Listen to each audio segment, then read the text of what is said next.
श्री सच्चिदानंद सद्गुरु साईनाथ महाराज की जय।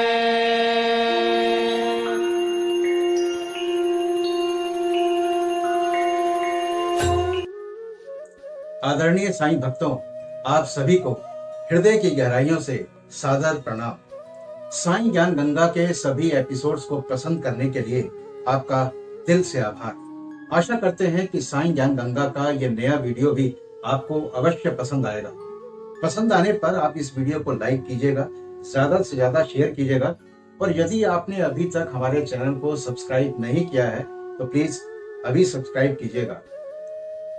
आजकल माँ भगवती के नवरात्र चल रहे हैं। शारदीय नवरात्रों का विशेष महत्व है और हमारा ये एपिसोड भी इन्हीं नवरात्र के दिनों में आप तक पहुंच रहा है। ऐसे में आइए माँ भगवती को भी नमन करते हैं। या देवी सर्वभूतेषु शक्ति रूपेण संस्थिता, नमस्तस्यै नमस्तस्यै नमस्तस्यै नमो नमः। माँ भगवती के 9 रूपों की पूजा इन नवरात्रों के दौरान होती है। पहले नवरात्र में माँ शैलपुत्री की पूजा होती है, दूसरे में ब्रह्मचारिणी की, तीसरे नवरात्र को माँ चंद्रघंटा की पूजा होती है और चौथे में माँ कुष्मांडा की। नवरात्र के 5वें दिन माँ स्कंद माता की पूजा होती है तो छठे दिन माँ कात्यायनी देवी की। 7वें नवरात्र पे माँ कालरात्रि की पूजा होती है तो 8वें नवरात्र में महागौरी की। 9वें नवरात्र पे पूजा होती है माँ सिद्धिदात्री की। अष्टमी और नवमी दोनों दिन ही माँ के कंजक रूप की पूजा का विशेष महत्व है। आइए आगाज करते हैं साईं ज्ञान गंगा के 19वें एपिसोड में श्री साईं सच्चरित्र के अध्याय 18-19 के भाग 2 का। पिछले एपिसोड में हमने जाना कि किस प्रकार बाबा ने हेमाड पंत जी को श्यामा के पास भेज श्यामा से 15 रुपए दक्षिणा लाने को कहा और किस प्रकार श्यामा ने श्री हेमाड पंत को एक कथा सुनाई जिसके अनुसार एक वृद्धा श्रीमती राधाबाई जो खाशाबा देशमुख की माँ थी, बाबा की कीर्ति सुनकर संगमनेर के लोगों के साथ शिरडी आई। श्री साईं चरणों में उनकी अटल श्रद्धा हो गई, इसलिए उन्होंने ये निश्चय किया कि जैसे भी हो बाबा को अपना गुरु बना उनसे उपदेश ग्रहण किया जाए। इसके लिए वृद्धा राधाबाई ने आमरण अनशन का दृढ़ निश्चय कर अपने विश्राम गृह में आकर अन्न जल त्याग दिया और इस प्रकार 3 दिन व्यतीत हो गए। उस वृद्धा का ऐसा दृढ़ निश्चय देखकर बाबा ने उसे अपने पास बुलाया और मधुर उपदेश देकर उसकी मनोवृत्ति परिवर्तित करने का प्रयास किया। आइए जहन ताजा करने के लिए उस वृद्धा को दिए बाबा के उपदेश की कुछ चुनिंदा बातों का रिकैप देखते हैं। हे माता, क्यों व्यर्थ ही तुम यातना सहकर मृत्यु का आलिंगन करना चाहती हो? तुम मेरी माँ और मैं तुम्हारा बेटा। तुम मुझ पर दया करो और जो कुछ मैं कहूं उसे ध्यान पूर्वक सुनो। मैं अपनी स्वयं की कथा तुमसे कहता हूं और यदि तुम उसे ध्यान पूर्वक श्रवण करोगी तो तुम्हें अवश्य परम शांति प्राप्त होगी। मेरे एक गुरु जो बड़े सिद्ध पुरुष थे, मुझ पर बड़े दयालु थे। दीर्घ काल तक मैं उनकी सेवा करता रहा, फिर भी उन्होंने मेरे कानों में कोई मंत्र ना फूंका। मेरी प्रबल उत्कंठा थी कि उनकी सेवा कर जिस प्रकार भी संभव हो मंत्र प्राप्त करूं, परंतु उनकी रीति तो न्यारी ही थी। उन्होंने पहले मेरा मुंडन कर मुझसे 2 पैसे दक्षिणा में मांगे, जो मैंने तुरंत ही दे दिए। उन 2 पैसों का अर्थ था दृढ़ निष्ठा और धैर्य। जब मैंने ये दोनों वस्तुएं उन्हें अर्पित कर दी तो वे अत्यंत प्रसन्न हुए। मैंने 12 वर्ष उनके श्री चरणों की सेवा में ही व्यतीत किए। गुरु सेवा की चिंता के अतिरिक्त मेरे लिए कोई और चिंतनीय विषय या पदार्थ नहीं था। मुझे तो सदैव उन्हीं का ध्यान रहता था, अतः मेरा मन उनके चरण कमलों में लीन हो गया। ये हुई 1 पैसे की दक्षिणा। दूसरा पैसा है धैर्य। मैं धैर्य पूर्वक बहुत काल तक प्रतीक्षा कर गुरु सेवा करता रहा। यही धैर्य तुम्हें भी भव सागर से पार उतार देगा। धैर्य धारण करने से समस्त पाप और मोह नष्ट होकर उनके हर प्रकार के संकट दूर होते हैं तथा भय जाता रहता है। इसी प्रकार तुम्हें भी अपने ध्येय की प्राप्ति हो जाएगी। धैर्य तो गुणों की खान व उत्तम विचारों की जननी है। निष्ठा और धैर्य दो जुड़वा बहनों के समान ही हैं, जिनमें परस्पर प्रगाढ़ प्रेम है। मेरे गुरु मुझसे किसी वस्तु की आकांक्षा न रखते थे। उन्होंने कभी मेरी उपेक्षा नहीं की, वरन सदैव रक्षा करते रहे। वे सदा मुझ पर कृपा दृष्टि रखते थे। जिस प्रकार कछुई प्रेम दृष्टि से अपने बच्चों का पालन करती है, चाहे वे उसके समीप हों अथवा नदी के उस पार। सो हे मां, मेरे गुरु ने तो मुझे कोई मंत्र सिखलाया ही नहीं, तब मैं तुम्हारे कान में कैसे कोई मंत्र फूंकूं। केवल इतना ही ध्यान रखो कि गुरु की भी कछुई के समान ही प्रेम दृष्टि से हमें संतोष प्राप्त होता है। इस कारण व्यर्थ में किसी से उपदेश प्राप्त करने का प्रयत्न नहीं करो। मुझे ही अपने विचारों तथा कर्मों का मुख्य ध्येय बना लो और तब तुम्हें निस्संदेह परमार्थ की प्राप्ति हो जाएगी। मेरी ओर अनन्य भाव से देखो तो मैं भी तुम्हारी ओर वैसे ही देखूंगा। इस द्वारका माई में बैठकर मैं सत्य ही बोलूंगा कि किन्हीं साधनाओं या शास्त्रों के अध्ययन की आवश्यकता नहीं, वरन केवल गुरु में विश्वास ही पर्याप्त है। पूर्ण विश्वास रखो कि गुरु ही करता है और वो धन्य है जो गुरु की महानता से परिचित हो, उसे हरि, हर और ब्रह्म का अवतार समझता है।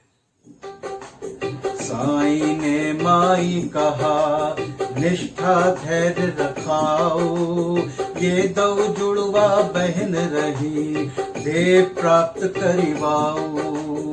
गुरु ही करता कर्म गुरु, गुरु ही पालनहार। गुरु कृपा जो पा गया, उसका बेड़ा पार, उसका बेड़ा पार। ओम साईं श्री साईं जय जय साईं, ओम साईं श्री साईं जय जय साईं, ओम साईं श्री साईं जय जय साईं, ओम साईं श्री साईं जय जय साईं, ओम साईं श्री साईं जय जय साईं, ओम साईं श्री साईं जय जय साईं। इस प्रकार समझाने से वृद्ध महिला को सांत्वना मिली और उसने बाबा को नमन कर अपना उपवास त्याग दिया। ये कथा सुनकर श्री हेमाड पंत का हृदय भर आया।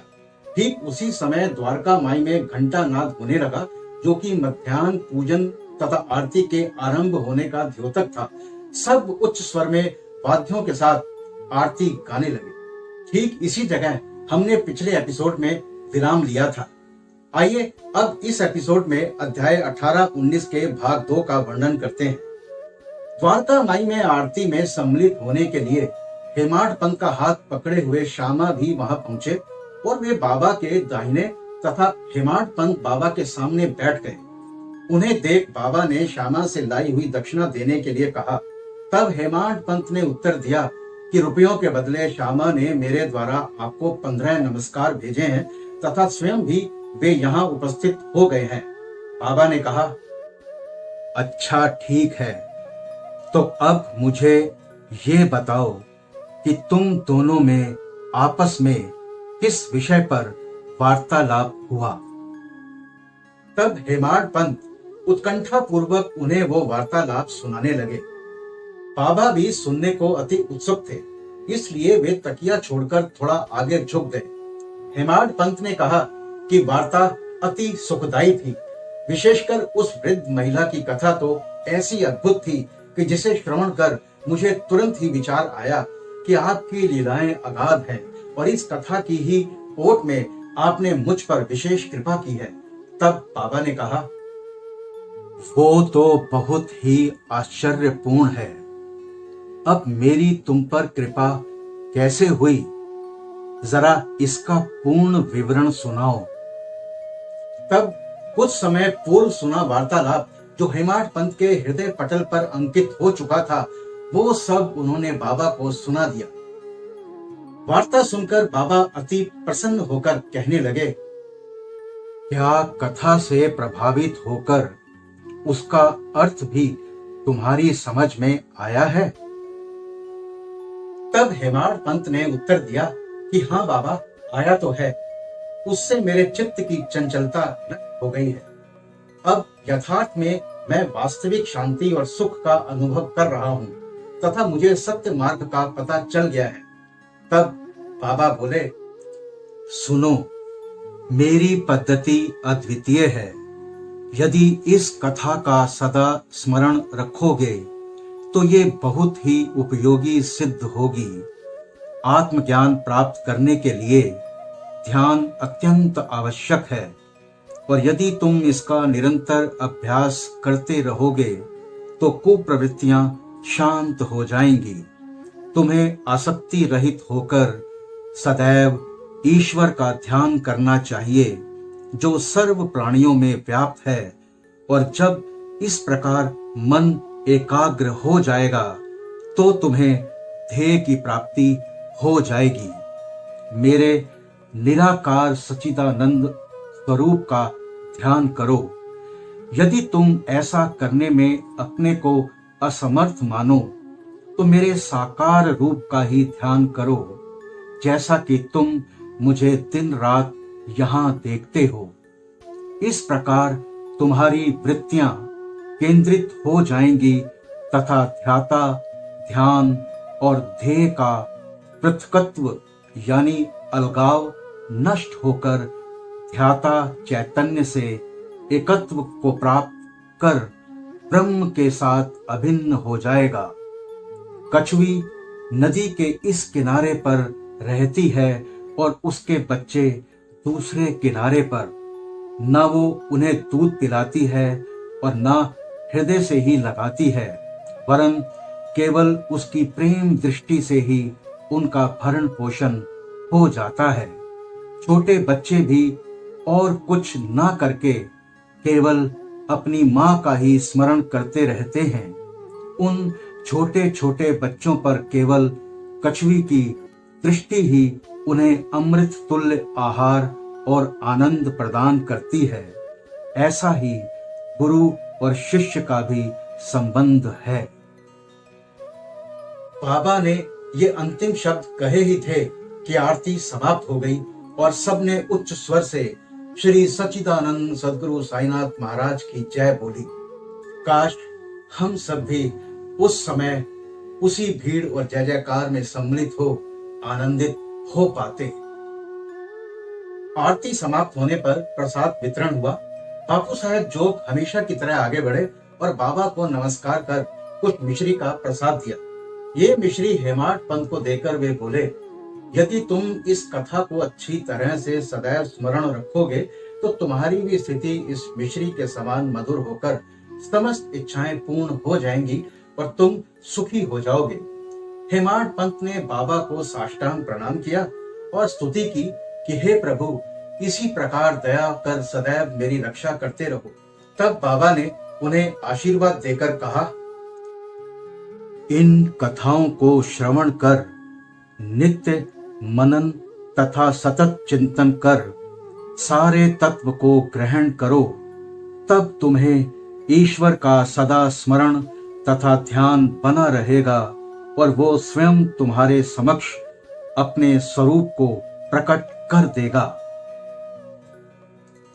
हेमाड पंत को उस समय मिश्री का प्रसाद भली भांति मिला, जिसके प्रताप से वो साईं कृपा से श्री साईं सच्चरित्र जैसे महान ग्रंथ की रचना कर पाए और हमें आज इन कथाओं का रसापान करने का सुअवसर प्राप्त हो रहा है, जिनका सार ग्रहण कर बाबा की कृपा से सभी स्वस्थ और सुखी हो जाएंगे। साईं ने हे मांड के जान लिए कुविचार, वार्ता तुरत कराए प्रभु करी तीनों उपचार। साईं का प्रसाद जब पाए पंत सुमिराय, लिखी बाटा उनकी कृपा सब पढ़े अमृत पाए, सब पढ़े अमृत पाए। ओम साईं श्री साईं जय जय साईं, ओम साईं श्री साईं जय जय साईं, ओम साईं श्री साईं जय जय साईं, ओम साईं श्री साईं जय जय साईं, ओम साईं श्री साईं जय जय साईं, ओम साईं श्री साईं जय जय साईं। अध्याय 18-19 के भाग 2 में अब बात हेमाड पंत जी द्वारा इस अध्याय में वर्णित कुछ अन्य विषयों की। हमें अपना बर्ताव कैसा रखना चाहिए, इस विषय पर बाबा ने बड़ा ही सुंदर उपदेश दिया है। यदि उन्हें ध्यान में रखकर आचरण में लाया जाए तो निश्चित ही सदैव हम सबका कल्याण होगा। हमें अपना बर्ताव कैसा रखना चाहिए, इस संबंध में बाबा ने कहा, जब तक किसी से कोई पूर्व नाता या संबंध ना हो तब तक कोई किसी के समीप नहीं जाता। यदि कोई मनुष्य या प्राणी तुम्हारे समीप आए तो उसे अभद्रता से ना ठुकराओ, उसका स्वागत कर आदर पूर्वक बर्ताव करो। यदि तृषित को जल, क्षुधा पीड़ित को भोजन, निर्वस्त्र को वस्त्र और आगंतुक को अपना दालान यानी बरामदा विश्राम करने को दोगे तो भगवान श्री हरि तुमसे निसंदेह प्रसन्न होंगे। यदि कोई तुमसे द्रव्य याचना करे और तुम्हारी इच्छा देने की ना हो तो ना दो, परंतु उसके साथ अभद्र व्यवहार नहीं करो। तुम्हारी कोई कितनी ही निंदा क्यों ना करे, फिर भी कटु उत्तर देकर तुम उस पर क्रोध नहीं करो।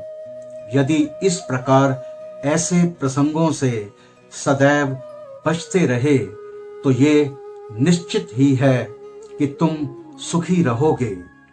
संसार चाहे उलट पलट हो जाए परंतु तुम्हें स्थिर रहना चाहिए। सदा अपने स्थान पर दृढ़ रहकर गतिमान दृश्य को शांति पूर्वक देखो। एक को दूसरे से अलग रखने वाले भेद यानी द्वैत की दीवार नष्ट कर दो, जिससे अपना मिलन पथ सुगम हो जाए। द्वैत भाव अर्थात मैं और तू ही भेद वृत्ति है जो शिष्य को अपने गुरु से अलग कर देती है। इसलिए जब तक इसका नाश ना हो जाए तब तक अभिन्नता प्राप्त करना संभव नहीं है। अल्लाह मालिक अर्थात ईश्वर ही सर्वशक्तिमान है और उसके सिवा अन्य कोई संरक्षण करता नहीं है। उनकी कार्य प्रणाली अलौकिक, अनमोल और कल्पना से परे है। उनकी इच्छा से ही सब कार्य होते हैं। वे ही मार्ग प्रदर्शन कर सभी इच्छाएं पूर्ण करते हैं। ऋण अनुबंध के कारण ही हमारा संगम होता है। इसलिए हमें परस्पर प्रेम कर एक दूसरे की सेवा कर सदैव संतुष्ट रहना चाहिए। जिसने अपने जीवन का ध्येय यानी ईश्वर दर्शन पा लिया है वही धन्य और सुखी है। दूसरे तो केवल कहने को ही जब तक प्राण है तब तक जीवित हैं। ये ध्यान देने योग्य बात है कि श्री साईं बाबा सदैव उत्तम विचारों को प्रोत्साहन दिया करते थे।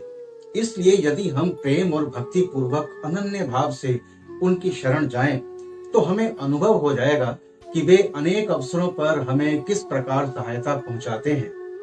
किसी संत का कथन है कि यदि प्रातः काल तुम्हारे हृदय में कोई उत्तम विचार उत्पन्न हो और यदि तुम उसकी पुष्टि दिन भर करो तो वो तुम्हारा विवेक अत्यंत विकसित और चित्त प्रसन्न कर देगा। हेमाड पंत भी इसका अनुभव करना चाहते थे। इसलिए इस पवित्र शिरडी भूमि पर अगले शुभ गुरुवार के समूचे दिन नाम स्मरण और कीर्तन में ही व्यतीत करूं, ऐसा विचार कर वे सो गए। दूसरे दिन प्रातः काल उठने पर उन्हें सहज ही राम नाम का स्मरण हो आया, जिससे वे प्रसन्न हुए और नित्य कर्म समाप्त कर कुछ पुष्प लेकर बाबा के दर्शन करने को गए। जब वे दीक्षित का वाड़ा पार कर बूटीवाड़े के समीप से जा रहे थे तो उन्हें एक मधुर भजन की ध्वनि जो द्वारका माई की ओर से आ रही थी सुनाई पड़ी। औरंगाबाद कर मधुर लय पूर्वक बाबा के समक्ष एक नाथ का ये रोचक भजन गा रहे थे। गुरु कृपा अंजन पायो मेरे भाई, राम बिना कुछ मानत नाही। गुरु कृपा अंजन पायो मेरे भाई, राम बिना कुछ मानत नाही। गुरु कृपा अंजन अंदर रामा बाहर रामा, अंदर रामा बाहर रामा, सपने में देखत सीता रामा, सपने में देखत सीता रामा। गुरु कृपा अंजन पायो मेरे भाई, राम बिना कुछ मानत नाही। गुरु कृपा अंजन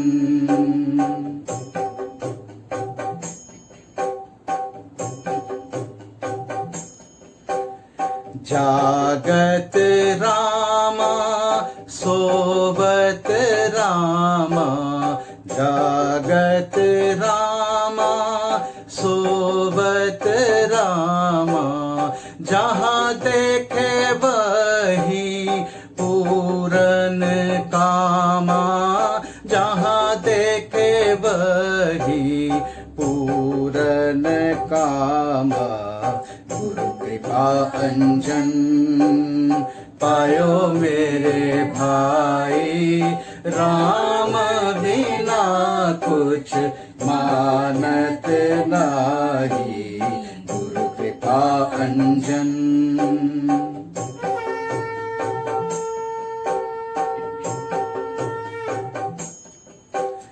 एका जनार्दनी अनुभवनी का, एका जनार्दनी अनुभवनी का, जहाँ देखे वहाँ राम सरीखा, जहाँ देखे वहाँ राम सरीखा। गुरु कृपा अंजन पायो मेरे भाई, राम बिना कुछ मानत नाही। गुरु कृपा अंजन पायो मेरे भाई, राम बिना कुछ मानत नाही। गुरु कृपा अंजन, गुरु कृपा अंजन, गुरु कृपा अंजन। भजन अनेकों हैं, परंतु विशेषकर ये भजन ही क्यों औरंगाबादकर ने चुना? क्या ये बाबा द्वारा ही संयोजित विचित्र अनुरूपता नहीं है? और क्या ये हेमाड पंथ के गत दिन अखंड राम नाम स्मरण के संकल्प को प्रोत्साहन नहीं है? सभी संतों का इस संबंध में एक ही मत है और सभी राम नाम के जाप को प्रभावकारी तथा भक्तों की इच्छा पूर्ति और सभी कष्टों से छुटकारा पाने के लिए इसे एक अमोघ उपाय बतलाते हैं। इस एपिसोड में अब बात बाबा द्वारा दिए गए निंदा संबंधी उपदेश की, जो कि सबके लिए बेहद आवश्यक है। उपदेश देने के लिए किसी विशेष समय या स्थान की प्रतीक्षा न कर बाबा यथा योग्य समय पर ही स्वतंत्रता पूर्वक उपदेश दिया करते थे। एक बार एक भक्त ने बाबा की अनुपस्थिति में दूसरे लोगों के सम्मुख किसी को अपशब्द कहे। गुणों की उपेक्षा कर उसने अपने भाई के दोषारोपण में इतने बुरे कटु वाक्यों का प्रयोग किया कि सुनने वालों को भी उसके प्रति घृणा होने लगी। बहुधा देखने में आता है कि लोग व्यर्थ ही दूसरों की निंदा कर झगड़ा और बुराइयां उत्पन्न करते हैं। संत तो निंदा को दूसरी ही दृष्टि से देखा करते हैं। उनका कथन है कि शुद्धि के लिए अनेक विधियों में मिट्टी, जल और साबुन पर्याप्त है, परंतु निंदा करने वालों की उपयोगिता भिन्न ही होती है। वे दूसरों के दोषों को केवल अपनी जिह्वा से ही दूर करते हैं और इस प्रकार वे दूसरों की निंदा कर उनका उपकार ही किया करते हैं, जिसके लिए वे धन्यवाद के पात्र हैं। महान संत कबीर दास जी ने कहा है, निंदक नियरे राखिए, आंगन कुटी छवाए, बिन पानी साबुन बिना, निर्मल करत सुभाए। कबीरा निर्मल करत सुभाए। साईं ओम, साईं ओम, साईं ओम, साईं ओम। निंदक को उचित मार्ग पर लाने के लिए साईं बाबा की पद्धति सर्वथा भिन्न ही थी। वे तो सर्वज्ञ थे ही, इसलिए उस निंदक के कार्य को वे समझ गए। मध्याह्न काल में जब लेंडी के समीप उससे भेंट हुई, तब विष्ठा खाते हुए एक सूअर की ओर उंगली उठाकर बाबा ने उस व्यक्ति से कहा,